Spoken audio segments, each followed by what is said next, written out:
Bonjour les Théo, c'est Payboy pour une nouvelle review manga. Et cette fois-ci, nous allons parler encore une fois d'un manga très connu qui va me permettre de ramener un petit peu de maille. Parce que la maille, ça va trop bien. Un petit peu de sérieux, les enfants. Un petit peu de sérieux. Et c'était pour parler de Tokyo Revenger, tome 17. Tokyo Revenger, tome 17. C'est un tome que, comme vous avez pu le constater dans les précédents tomes, je me disais, mais putain, ça se rallonge énormément pour raconter un petit peu n'importe quoi. Même si, et pour se répéter un petit peu trop, même si le dernier tome donnait beaucoup de violence quand même au récit, donnait beaucoup plus d'envergure par ces moments chocs. Et il y avait un passage justement dans le présent qui se passait et qui montrait des meurtres assez violents qui étaient très perturbants, très choquants, très très malaisants. Et on s'est dit, et ça contrastait avec le côté un petit peu pleurnichard du personnage qui n'a pas l'air d'évoluer trop mentalement. Voilà, il n'a pas l'air de prendre encore trop les choses au sérieux, mais juste d'être en mode héros Neketsu. Ouais, mais c'est parce que j'ai la conviction de mes paroles qui vont te convaincre de te changer d'avis.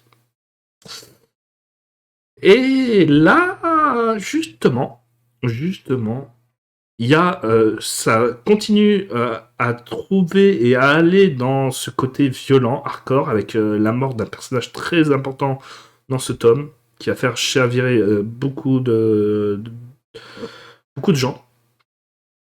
Puisque c'est véritablement un choc émotionnel qui va se produire et qui va créer beaucoup de... Comment dire, beaucoup de changements de façade de certains des personnages principaux. Et on comprendra beaucoup plus ces traumatismes. En tout cas, le traumatisme sera beaucoup plus important que simplement les derniers arcs que prévu. Là, on voit véritablement une raison de péter un câble, de devenir fou à travers ce passage-là. Et cette fois-ci, notre héros, il se met pas en se mettant à pleurnicher. Et donc là aussi, j'ai beaucoup plus apprécié.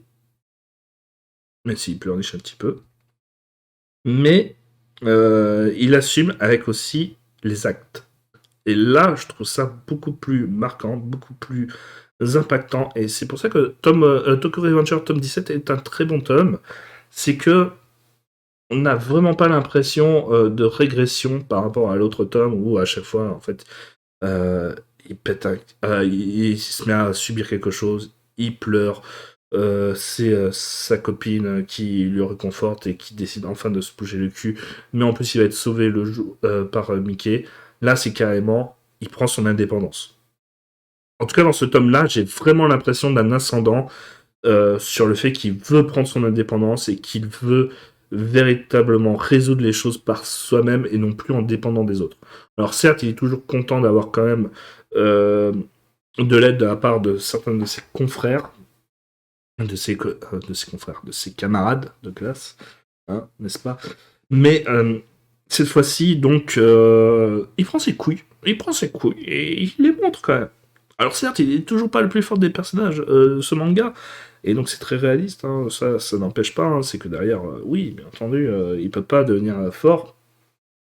C'est d'ailleurs le seul truc qui est dommageable, c'est qu'il peut pas devenir trop fort d'un coup, parce que ça serait pas crédible, ça serait pas réaliste. Or, le petit souci étant, c'est que même s'il arrive à sauver le jour, des fois, même en n'étant pas très très fort, au niveau, comment dire, je n'arrive pas à m'attacher autant au personnage que par exemple j'arriverais à m'attacher à un Draken ou un Mickey.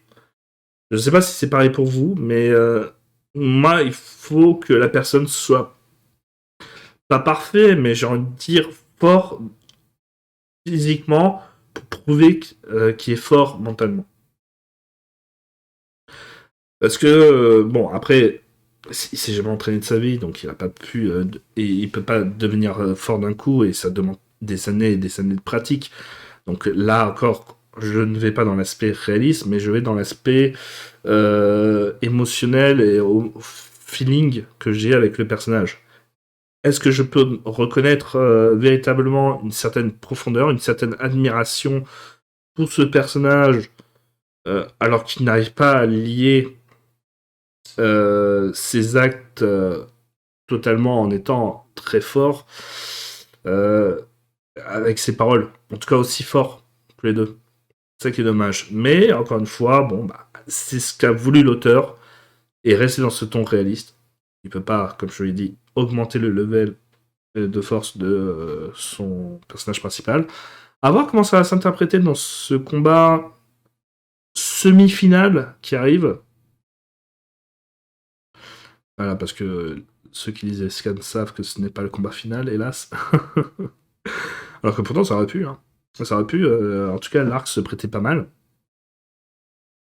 L'aspect grandiloquent et l'aspect violent de cet arc-là paraissait beaucoup plus mature et donc et beaucoup plus violent que les autres. Donc ça donnait vraiment un aspect d'arc final dans cet énième retour dans le passé. C'est dommage que donc ils préfèrent continuer encore actuellement, surtout pour un arc qui est très très critiqué. Mais encore une fois, donc à voir sur le long terme. Mais je trouve que là, ce tome-là fait gagner beaucoup de level et de maturité à notre personnage principal, qui fait que ce tome-là, en tout cas, est très plaisant. Donc, lisez Tokyo Revenger, tome 17, ce qui est très très bien. Voilà. Hein, ça relève un petit peu le niveau après 3-4 tomes, où ça pouvait dormir de temps en temps et se réveiller de temps en temps. Là, tout le tome est excellent.